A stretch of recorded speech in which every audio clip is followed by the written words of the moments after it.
Clinical significance किसी particular haemorrhage की depend करती है वॉल्यूम ऑफ द ब्लड पे जो कि लॉस्ट हुआ है और रेट ऑफ द ब्लीडिंग क्या था। ठीक है, वॉल्यूम उसका जितना लॉस हुआ, rate of bleeding. Rapid loss जो कि ना up to 20% of the blood volume, या फिर जो स्लो लॉसेज होते हैं इवन लार्जर अमाउंट के, भले स्लो हो लेकिन लार्जर अमाउंट के हों, तो उनमें लिटिल इम्पैक्ट होता है हेल्दी एडल्ट्स पे। ग्रेटर लॉस हाउएवर जो है ना वो हेमरेज करवा सकते हैं, हेमरेजिक शॉक यानी कि हाइपोवोलेमिक शॉक करवा सकते हैं, जो हम आगे देखेंगे। साइट भी हेमरेज की इम्पोर्टेंट होती है। ब्लीडिंग जो कि would be trivial in the subcutaneous tissue और can cause death if located in the brain, देखिए जैसे हमने पिक्चर में देखा। फाइनली क्रोनिक या फिर रिकरेंट एक्सटर्नल ब्लड लॉस हो, जैसे कि पेप्टिक अल्सर में होता है या फिर मेंस्ट्रुअल ब्लीडिंग में होता है, तो वो फ्रीक्वेंटली कल्मिनेट करता है in the iron deficiency anemia as a consequence of a loss of iron in the hemoglobin. ठीक है, तो उसमें ये होती है iron deficiency. By contrast iron efficiently recycle हो रहा होता है फेगोसाइटोस रेड सेल से। तो इंटरनल ब्लीडिंग जैसे कि कोई हेमाटोमा हो गया, उसमें आयरन डेफिशिएंसी अनीमिया नहीं होती क्योंकि वो रिसाइकल हो रहा होता है। हीमोस्टेसिस अब पढ़ेंगे और थ्रोम्बोसिस। नॉर्मल हीमोस्टेसिस कंप्राइज करती है सीरीज ऑफ रेगुलेटेड प्रोसेस होते हैं जो कि कल्मिनेट करते हैं इन द फॉर्मेशन ब्लड की क्लॉट में, जो कि लिमिट करता है हमारी ब्लीडिंग को किसी भी इंजर्ड वेसल्स में से। पैथोलॉजिक काउंटर पार्ट हीमोस्टेसिस का होता है थ्रोम्बोसिस। ये फॉर्मेशन होती है ब्लड क्लॉट की नॉन ट्रोमाटाइज्ड इंटेक्ट वेसल्स के अंदर। डिस्कशन बिगिन होती है विद द नॉर्मल हीमोस्टेसिस और उसकी रेगुलेशन, और फिर फॉलो करेंगे कॉज और कॉन्सिक्वेंसेस थ्रोम्बोसिस के।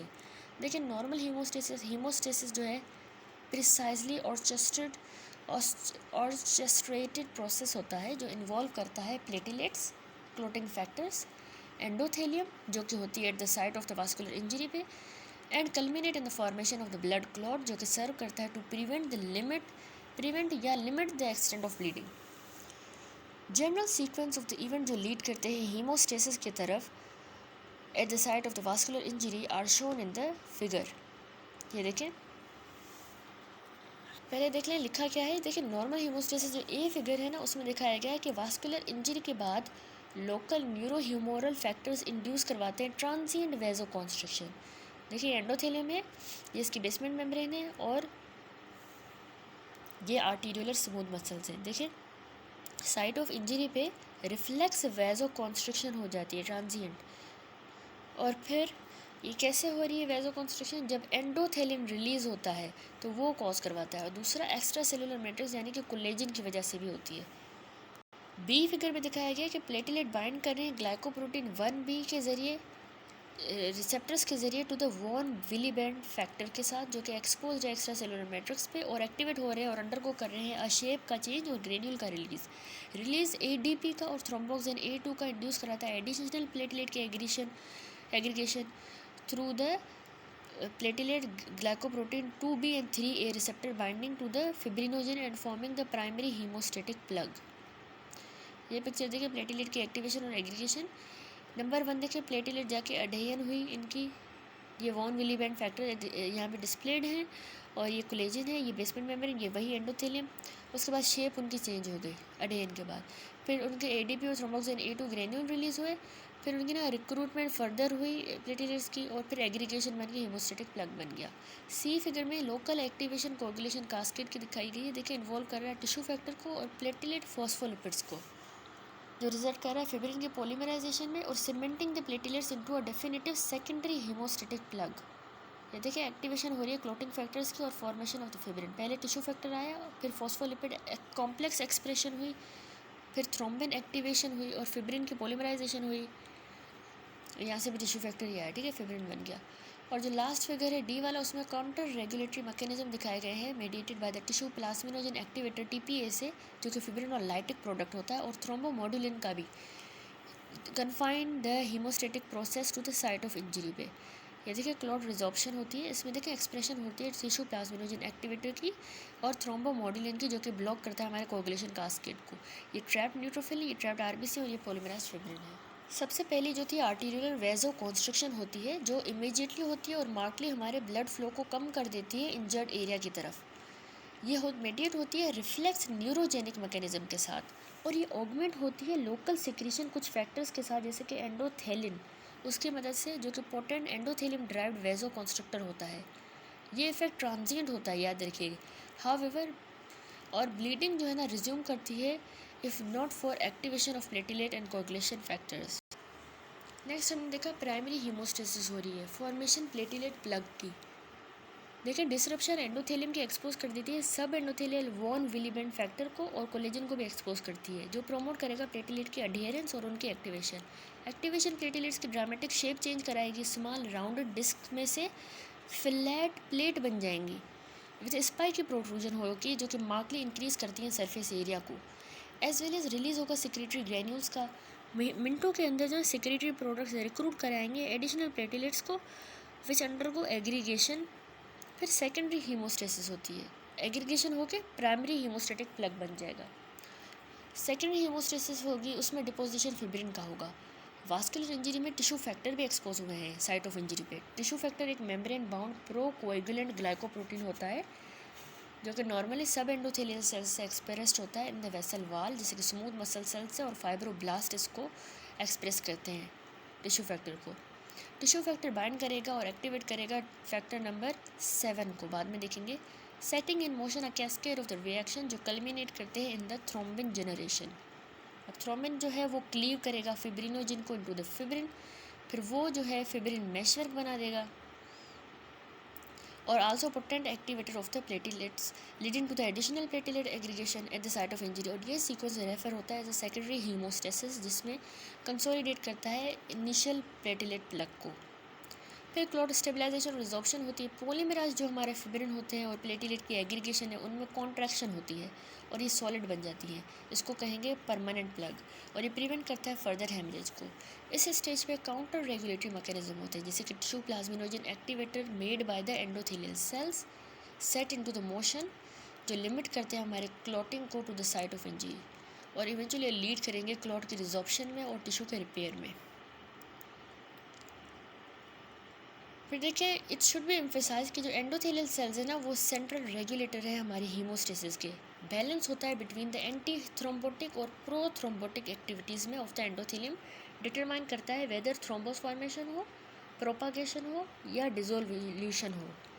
नॉर्मल हमारे एंडोथेलियल सेल्स ना एक्सप्रेस करते हैं variety of the anti coagulant factor, जो इनहिबिट करते हैं हमारी प्लेटिलेट्स को, हमारी प्लेटिलेट के एग्रीगेशन को और कोगुलेशन को इनहिबिट कर रहे होते हैं, और फिब्रिनोलाइसिस करवा रहे होते हैं किसी इंजरी या एक्टिवेशन के बाद। हाउएवर ये बैलेंस शिफ्ट हो जाता है, एंडोथेलियल सेल्स एक्वायर करते हैं ज़्यादा प्रो कोएगुलेंट एक्टिविटीज़। ये एक्टिवेशन प्लेटिलेट्स की और क्लोटिंग फैक्टर्स की अब हमने डिस्क्राइब की।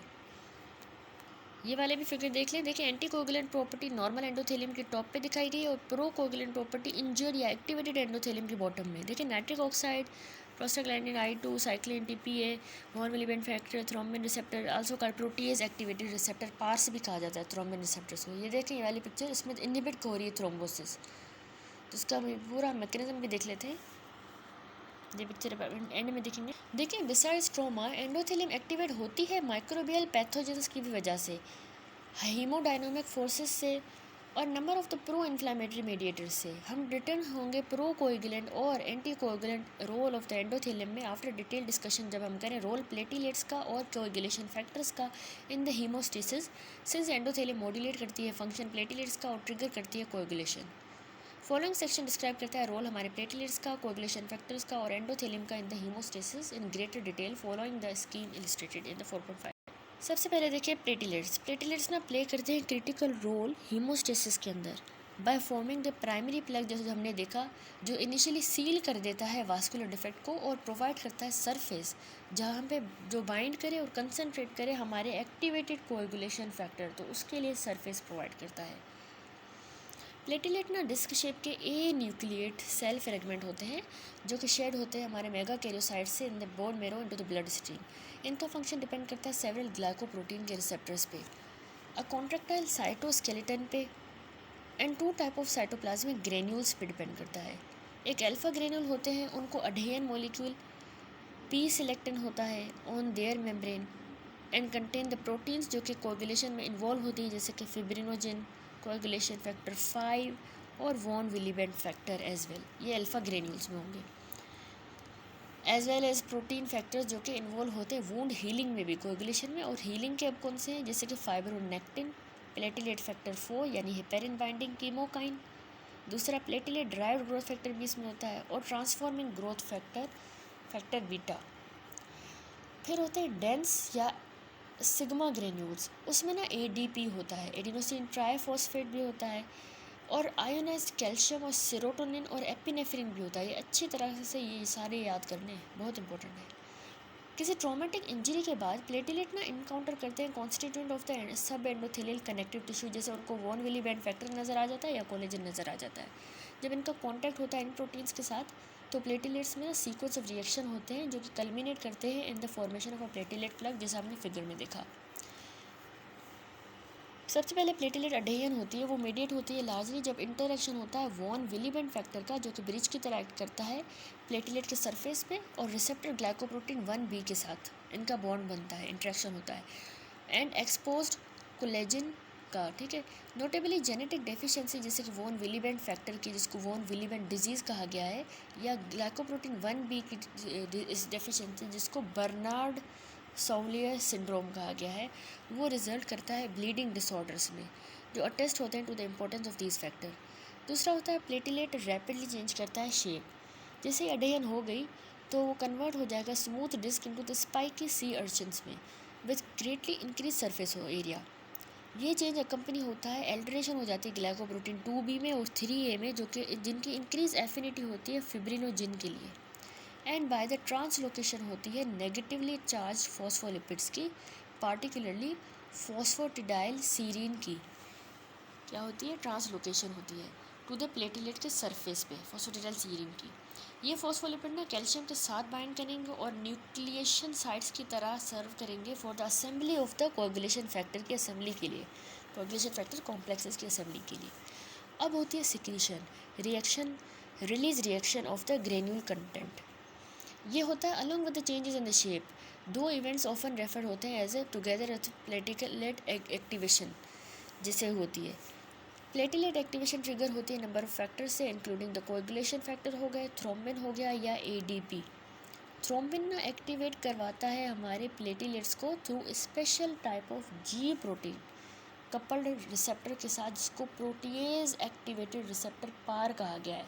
इससे ये थ्रोम्बिन प्लेटिलेट को एक्टिवेट कराता है पार से, जो स्विच होता है on the proteolytic cleavage carried out by thrombin.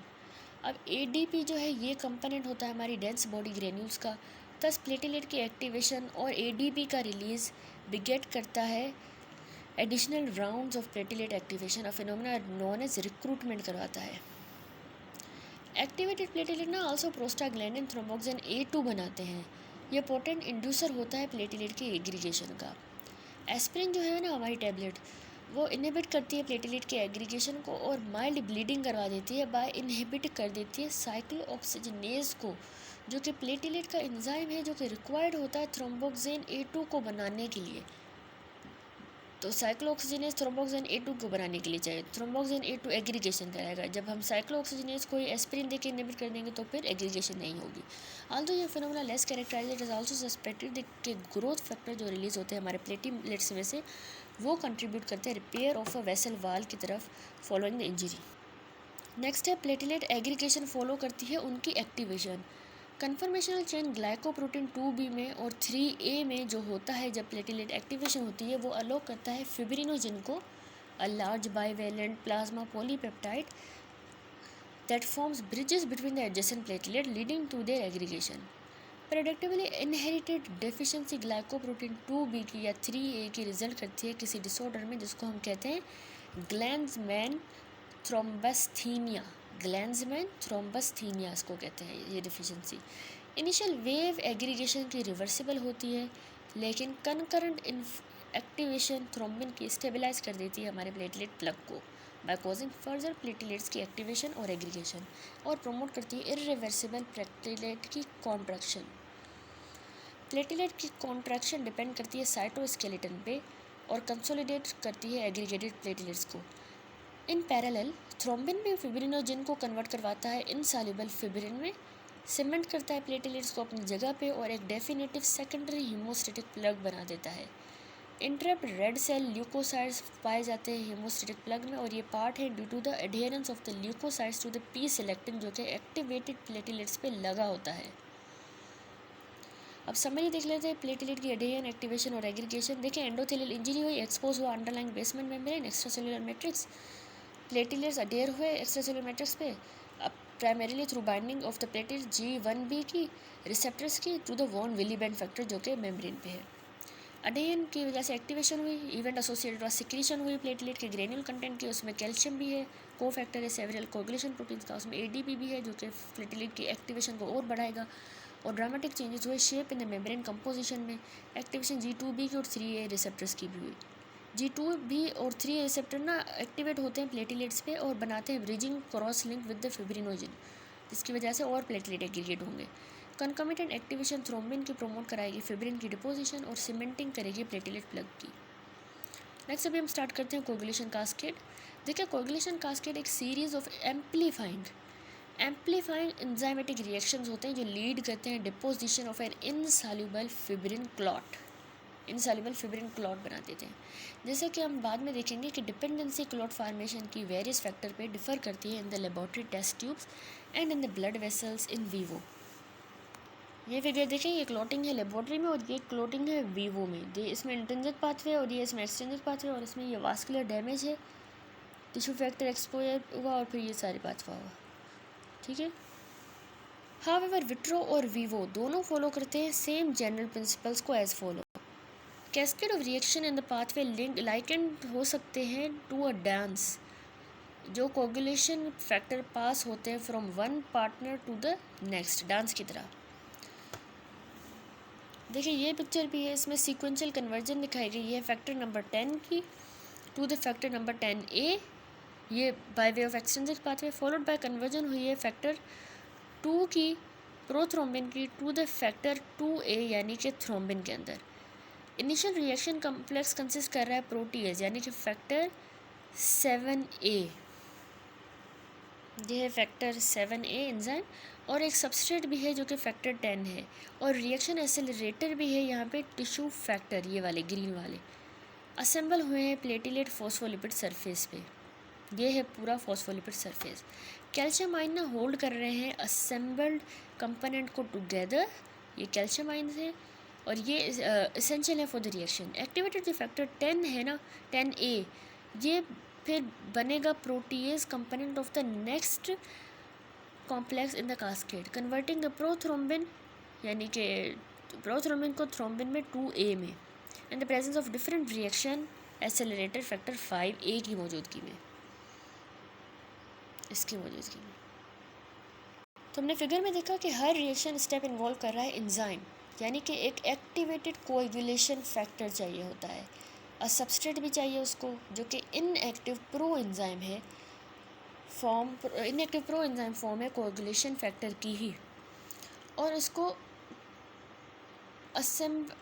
को फैक्टर भी चाहिए होता है, एंजाइम चाहिए होता है, सबस्ट्रेट चाहिए होता है और को फैक्टर चाहिए होता है। को फैक्टर रिएक्शन एक्सेलरेटर होता है। ये कंपोनेंट ना असेंबल हुए हैं नेगेटिवली चार्ज फॉस्फोलिपिड की सरफेस पे जो कि प्रोवाइड हुई है एक्टिवेटेड प्लेटलेट से। असेंबली रिएक्शन के कॉम्प्लेक्स आल्सो डिपेंड करती है कैल्शियम पे भी, जो बाइंड करता है gamma carboxylated glutamic acid residues के साथ जो कि फैक्टर 2, 7, 9, 10 पे मौजूद होते हैं। एंजाइमेटिक रिएक्शन जो प्रोड्यूस करते हैं गामा कार्बोक्सिलेटेड ग्लूटामिक एसिड, वो विटामिन के को यूज़ करते हैं एज अ को फैक्टर, और ये एंटागोनाइज होते हैं बाय द ड्रग जैसे कि कोमाडिन जो कि वाइडली यूज्ड एंटीकोगुलेंट है। Based on the essay performed in clinical laboratory, coagulation cascade की ट्रेडिशनली डिवाइड हुआ है एक्सट्रिंसिक और इंट्रिंसिक पाथवेज के अंदर। ये फिगर देखिए यहाँ पे कोगुलेशन कास्केड लेबोरेटरी में ये दिखाया गया है। ए में देखिए क्लोटिंग इनिशिएट हुई है लेबोरेटरी में बाय एडिंग द फास्फोलिपिड्स। देखिए negatively charge surface example glass beads वगैरह, फॉस्फोलिपिड कैल्शियम या फिर नेगेटिवली चार्ज सरफेस जैसे कि ग्लास बीड्स देख के हम इंट्रिंसिक पाथवे शुरू करवाते हैं, या फिर source of the tissue factor या जैसे कि एक्सट्रिंसिक टिश्यू फैक्टर दे के हम एक्सट्रिंसिक पाथवे करवाते हैं। वीवो में देखिए मेजर इनिशिएशन जो है ना कोगुलेशन की, वो एम्पलीफाई होती है लूप से इन्वॉल्विंग थ्रोम्बिन जो कि डॉटेड लाइंस है। रेड पॉलीपेप्टाइड इनएक्टिव फैक्टर्स हैं डार्क ग्रीन पॉलीपेप्टाइड जो है वो एक्टिव फैक्टर हैं, जबकि लाइट ग्रीन जो पॉलीपेप्टाइड हैं वो करस्पॉन्ड करते हैं टू द को फैक्टर्स। देखिए जो हमारा प्रोथ्रोम्बिन टेस्ट होता है ना, पीटी असे करता है, से असेस करता है फंक्शन हमारे प्रोटीन्स का इन द एक्सट्रिंसिक पाथवे की प्रोटीन्स का, फैक्टर नंबर 7, 10, 5 और 2 प्रोथ्रोम्बिन को और फिब्रिनोजिन को। In brief tissue factor, phospholipid और कैल्शियम ऐड किए जाते हैं प्लाज्मा में और time for the fibrin clot to form is recorded. Tissue factor देते हैं, कैल्शियम देते हैं और फॉस्फोलिपिड्स। पार्शियल थ्रोम्बोप्लास्टिन टाइम जो है ना, पीटीटीएस है, ये था prothrombin time. Partial thromboplastin time PTTs से स्क्रीन करती है फंक्शन हमारी प्रोटीन्स का जो इंट्रिंसिक पाथवे की, वो था एक्सट्रिंसिक पाथवे की, और इसमें फैक्टर आ जाते हैं हमारे 12, 11, 9, 8, 10, 5, 2 और फिब्रिनोजिन। इस अरसे में क्लोटिंग प्लाज्मा की इनिशिएट होती है जब हम ऐड करते हैं कोई नेगेटिवली चार्ज पार्टिकल जैसे कि ग्राउंड ग्लास, जो एक्टिवेट करे हमारे फैक्टर नंबर 12 को, यानी कि हैगीमैन फैक्टर को, टुगेदर फॉस्फोलिपिड्स के साथ और कैल्शियम के साथ, and time to form the fibrin clot formation is recorded. देखिए ऑल्दो प्रोथ्रोम्बिन टाइम और partial thromboplastin time assays great utility के होते हैं in evaluating the coagulation factor का फंक्शन किसी भी पेशेंट में, कोएगुलेशन फैक्टर का function. They do not recapitulate the event that lead to the coagulation in the vivo. ये पॉइंट ऑलमोस्ट क्लियरली बनाया गया है by considering the clinical effects of the deficiencies of the various coagulation factors. Deficiencies हमारे factor number 5, 8, 7, 9 और 10 के associated होती है moderate to severe bleeding disorders के साथ। प्रोथ्रोम्बिन की डेफिशिएंसी ना इनकम्पैटिबल होती है लाइफ के साथ। इन कॉन्ट्रास्ट जो हमारा फैक्टर 11 है उसकी डेफिशिएंसी ना कि सिर्फ माइल्ड ब्लीडिंग के साथ एसोसिएटेड होती है, और इंडिविजुअल जिनको फैक्टर 12 की डेफिशिएंसी होती है उसमें वो ब्लीड ही नहीं करते। 11 वाले में माइल्ड ब्लीडिंग होती है, 12 वाले ब्लीड ही नहीं करते और इनफैक्ट ससेप्टेबल होते हैं to thrombosis. Paradoxical effector factor 12 deficiency के में भी एक्सप्लेन बाय इन्वॉल्वमेंट फैक्टर 12 के फिब्रिनोलाइसिस पाथवे में, जो डिस्कस हमने लेटर करेंगे। तो लाइसिस ही नहीं होगी तो फिर थ्रोम्बोसिस ही होगी। आल्दो कुछ एविडेंस हैं from the experimental model suggest करते हैं कि फैक्टर 12 जो है ना थ्रोम्बोसिस को प्रमोट करवाता है सर्टेन सर्कमस्टांसेस में, और रेलिवेंस इन ऑब्जर्वेशन की ह्यूमन थ्रोम्बोटिक डिजीज़ में डिटरमाइन होनी चाहिए। Based on the effect of the various factor की डेफिशिएंसीज पे इन द ह्यूमन, ये बिलीव हुआ है कि इन वीवो फैक्टर जो 7A है, टिश्यू फैक्टर कॉम्प्लेक्स, वो मोस्ट इम्पोर्टेंट एक्टिवेटर होता है फैक्टर नंबर 9 का, and that factor number 9A factor 8A complex is the most important activator of the factor 10। यानी कि देखिए फैक्टर नंबर 7 जो है ये फैक्टर नंबर 9 को इंटू द 9A का बहुत ही इंपॉर्टेंट है एक्टिवेटर। अब ये जो 9 और इसके साथ ये जो को फैक्टर लगा रहा है 7A, 9A और 7A का ये जो कॉम्प्लेक्स है ना, ये फैक्टर 10 को एक्टिवेट करने के लिए बहुत इंपॉर्टेंट है। माइल्ड ब्लीडिंग टेंडेंसी देखी गई है पेशेंट्स में जिनको फैक्टर नंबर 11 की डेफिशिएंसी है, लाइकली एक्सप्लेन हुई है बाय द एबिलिटी थ्रोम्बिन की कि वो एक्टिवेट करता है फैक्टर नंबर 11 को एज वेल एज फैक्टर 5 और फैक्टर 8 को। फीडबैक मैकेनिज्म जो एम्पलीफाई करता है कोएगुलेशन कास्केड को। Among the coagulation factor thrombin most important है क्योंकि इसकी वेरियस एंजाइमेटिक एक्टिविटी है, control diverse aspects of haemostasis and link clotting to inflammation and repair. Among thrombin most important activities are following. एक तो होती है इसमें कन्वर्जन फिब्रिनोजिन की into the cross linked fibrin. देखिए थ्रोम्बिन डायरेक्टली हमारे convert करता है सॉल्युबल फिब्रिनोजिन को फिब्रिन के अंदर मोनोमर्स में, जो कि पॉलीमराइज होते हैं इनटू एन इनसॉल्युबल फिब्रिल, और आल्सो एम्पलीफाई करता है कोएगुलेशन प्रोसेस को, not by only activating the factor number 11 but also ये थ्रोम्बिन एक्टिवेट करता है दो क्रिटिकल को फैक्टर्स को, एक फैक्टर नंबर 5 को और दूसरा फैक्टर नंबर 8 को। ये आल्सो थ्रोम्बिन स्टेबलाइज करता है हमारे सेकेंडरी हीमोस्टेटिक प्लग को by activating the factor number 13 को, जो कोवेलेंटली क्रॉस लिंक करता है फिब्रिन को। तो देखिए इतने सारे फैक्टर्स को ये कर रहा है एक्टिवेट, 11, 5, 8, 13। फिर होती है प्लेटेलेट एक्टिवेशन। तो प्लेटेलेट के एक्टिवेशन में देखिए थ्रोम्बिन में पोटेंट इंड्यूसर होता है प्लेटेलेट के एक्टिवेशन का और एग्रीगेशन का, तो इसकी एबिलिटी है टू एक्टिवेट द पार्स जो हमने देखे रिसेप्टर्स, यानी कि प्रोटीएज एक्टिवेटर रिसेप्टर्स। तो प्रोटीज एक्टिवेटेड रिसेप्टर को ये एक्टिवेट करते हैं और फिर ये लिंक करते हैं प्लेटलेट की फंक्शन टू कोएगुलेशन के साथ, उनके एग्रीगेशन और एक्टिवेशन कराते हैं। इसके अलावा थ्रोम्बिन ना प्रो इन्फ्लामेटरी इफेक्ट्स में भी इन्वॉल्व है। देखिए पार्स प्रोटीज एक्टिवेटेड रिसेप्टर जो है ना एक्सप्रेस होते हैं इन्फ्लामेटरी सेल्स पे भी, एंडोथेलियम पे भी आते हैं और अदर सेल टाइप्स में भी। ये वाली नेक्स्ट पिक्चर देखें तो उसमें असल में पहले देखिए क्या बताया गया है रोल थ्रोम्बिन का हीमोस्टेसिस में और सेलुलर एक्टिवेशन में। पहले बताया गया कि थ्रोम्बिन ना फिब्रिन को जनरेट करता है, बाय क्लीव करता है फिब्रिनोजिन को और एक्टिवेट करता है फैक्टर नंबर 13 को, जो कि रिस्पॉन्सिबल होता है cross linking in the fibrin into the insoluble clot. ये आल्सो एक्टिवेट करता है सेवरल अदर कोएगुलेशन फैक्टर्स को, देयर बाय एम्पलीफाई करता है हमारे कोएगुलेशन कास्केड को। थ्रू द पार्स यानी प्रोटीज एक्टिवेटेड रिसेप्टर की मदद से थ्रोम्बिन एक्टिवेट करता है एक तो प्लेटलेट की एग्रीगेशन को और थ्रोम्बोक्सिन A2 की सिक्रीशन भी करवाता है। दूसरा, ये एंडो पार्स की मदद से एंडोथेलियम पे जो रिस्पॉन्ड करते हैं generating the leukocyte adhesion molecule and variety of fibrinolytic जैसे TPA thromboplastin tissue plasminogen activator, vasoactive भी जैसे नाइट्रोक्साइड प्रोस्टाग्लैंडिन I2 या cytokine platelet derived growth factor mediators. तो इसकी मदद से ना ये ल्यूकोसाइड्स के अडेयन कराता है। तीसरा जो है ना पार्स की मदद से थ्रोम्बिन ल्यूकोसाइड्स की इंक्रीज़ करता है अडेयन टू द एक्टिवेटेड एंडोथेलियम के साथ। एक्स्ट्रा सेलुलर मैट्रिक्स जो है नाइट्रिक ऑक्साइड और ये सारे दिखाए गए हैं पिक्चर में। ये देखें ये थ्रोम्बिन है, ये एंडोथेलियम में एक्टिवेशन है, नाइट्रिक ऑक्साइड प्रोस्टाग्लैंडिन I2 और टिश्यू प्लाज्मिनोजन एक्टिवेटर यहाँ से आते हैं। थ्रोम्बिन ना लिम्फोसाइट की एक्टिवेशन करवाता है। इसके अलावा ये प्लेटलेट ड्राइव्ड ग्रोथ फैक्टर बना के स्मूथ मसल सेल्स में कॉन्ट्रैक्शन कराता है। और ये देखिए थ्रोम्बिन मोनोसाइट को एक्टिवेट कर रहा है, न्यूट्रोफिल को अडेयर कर रहा है, फिब्रिन बना रहा है, एक्स्ट्रा सेलुलर मैट्रिक्स से यहाँ पे थ्रोम्बोक्सिन A2 प्लेटलेट की एग्रीगेशन करवा के वो रिलीज़ करवाता है। तो ये हमने सारा पार्स का देखा। तो पार्स जो है ना इन्फ्लामेटरी सेल एंडोथेलियम और अदर सेल टाइप्स पे होते हैं और एक्टिवेशन इनकी रिसेप्टर्स की थ्रोम्बिन की मदद से मिली हुई है to mediate the pro inflammatory effect जो कंट्रीब्यूट करता है टिश्यू रिपेयर और एंजियोजेनेसिस में।